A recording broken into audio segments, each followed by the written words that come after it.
Hi. Today marks 2 weeks since the barbaric invasion in our beautiful country, Israel, and I wanted to offer some ideas of support and encouragement and inspiration. Volunteering this week, working with through somatic experiencing, working with trauma and helping people to discharge. I'm noticing that there's a lot of fear, a lot of rage, and we need to be able to balance that with some light. So in the first chapter of the Torah, which we read last week, we see that in the beginning there was darkness all around, and Hashem separated the darkness to create light. And after he created that light, everything else he created was to bring life and to support life, the animals, the vegetation, the seas, the fruit, the trees, and eventually man. And I think this is an idea for us to connect to, that yes, there is darkness in the world, but we have the ability to bring light. And I think everywhere around us we see light, especially here in Israel and from around the world. All Jews are uniting and doing their bit, what they can do to make a meaningful difference here. But we have to be able to protect ourselves. And this week's Torah reading is all about Noah, the man who was chosen to be saved from humanity that was so evil and wicked around him. And he was told to go into an ark. And it gives all the details of how many there were, 4 floors, and where the animals went, when the humans went, how things should all be. And then there seems to be an amazing detail, which is so irrelevant, is that God commanded Noah to build a window in the ceiling. So what do we need a window for? It feels almost like an irrelevant feature. So I think the idea and what I've been reading is that we need to allow the light to come in. This is a time where there is not much light, but we need to be able to see the light.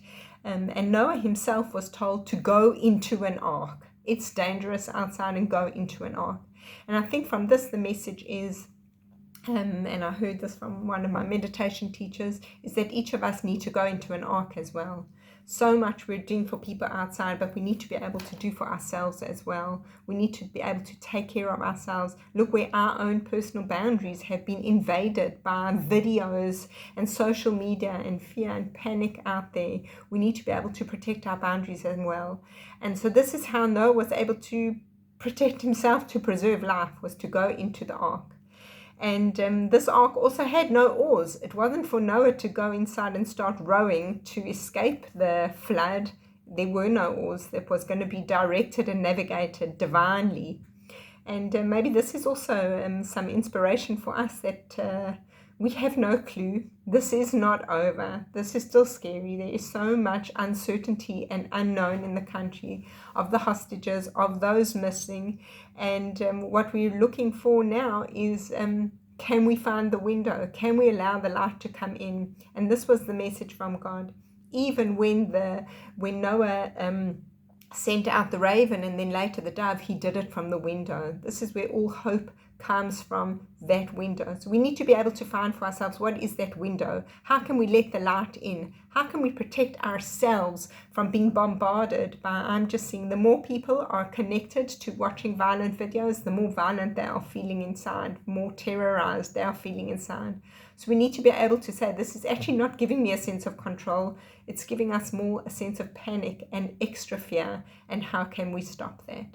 So let's just use this idea, because there is pain and there is darkness right now, and we need the light. We need to be able to say, let the light in. And around us there's so much goodness. The response to this, the unity of the Jews in Israel is just remarkable, and of Jews around the world, and the support. And we need this light to shine out, so we can choose where our energies are going to go. Are they going to be based on the fear?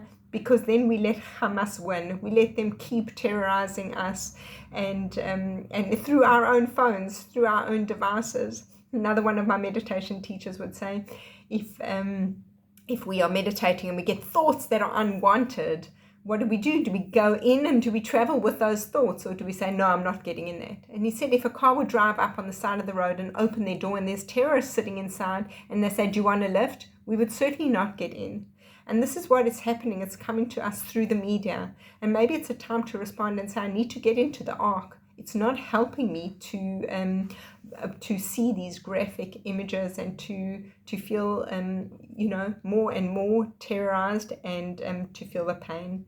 So let's use some of this light. There's so much light around us, the good that each of us can do and anything we can do to offer anyone, and to connect and appreciate the light around us, to bring healing to the world, and also to give out protection and light to those around us. So may it be a Shabbat of peace. And if anyone is feeling they need some support, I'm here for you, and please just reach out. And wishing us all a time of nechama where the light should just come in and healing should come and peace as well.